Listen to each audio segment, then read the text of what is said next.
Abdel Hanad.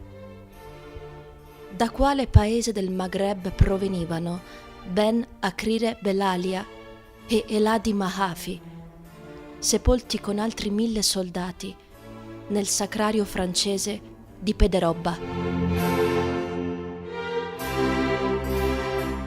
Quale dio veglierà a Follina sulle spoglie dell'italiano Ervino Capitani e del bosniaco Hazim Sulic, soldati dell'impero austro-ungarico, sulle cui lapidi, l'una vicina all'altra, sono scolpite la croce e la mezzaluna? Lungo il Piave e anche sull'Isonzo la guerra fu veramente mondiale.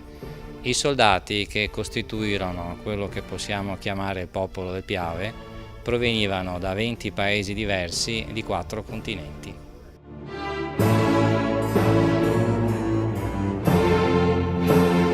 In quale campo di battaglia morirono il reverendo Henry Cuthbert, cappellano militare, e il fuciliere Barnett, di fede ebraica, che giacciono entrambi sotto la fresca erba del cimitero britannico di Giavera del Montello? Come ti chiami? Chiedo a una bimbetta di 5 anni. Mi vergogno a dirlo, mormora confusa. Ho un nome brutto brutto. E via, coraggio, di chi sei? Son dei profughi, confessa in un sussurro tutta vergognosa. Il male che mi ha fatto questa parola in bocca a quell'esserino, perché non è una parola gettata a caso, priva di senso, è la realtà. Dopo la prima esplosione di pietà, i profughi sono venuti a noia, a disprezzo, a ribrezzo quasi. E questa parola, invece di essere sinonimo di inenarrabile angoscia, ha preso quasi un significato di infamia.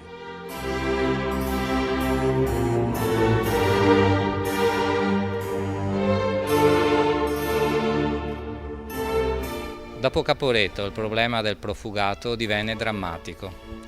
I profughi veneti e friulani censiti furono 630.000, di cui 500.000 sparsi per tutta l'Italia e guardati dai loro connazionali in modo simile a quello con cui oggi si guarda ai profughi che fuggono dalle tragedie dell'Africa e dell'Asia.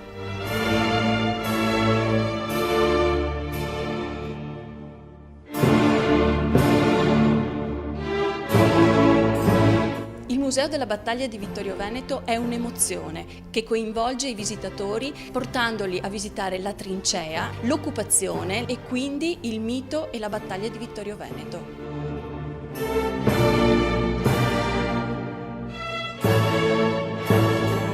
La Grande Guerra, un'inutile strage, un dramma per milioni di civili obbligati alla fuga, ma anche un monito verso chi alimenta quella che Papa Francesco ha definito come la terza guerra mondiale fatta a pezzi.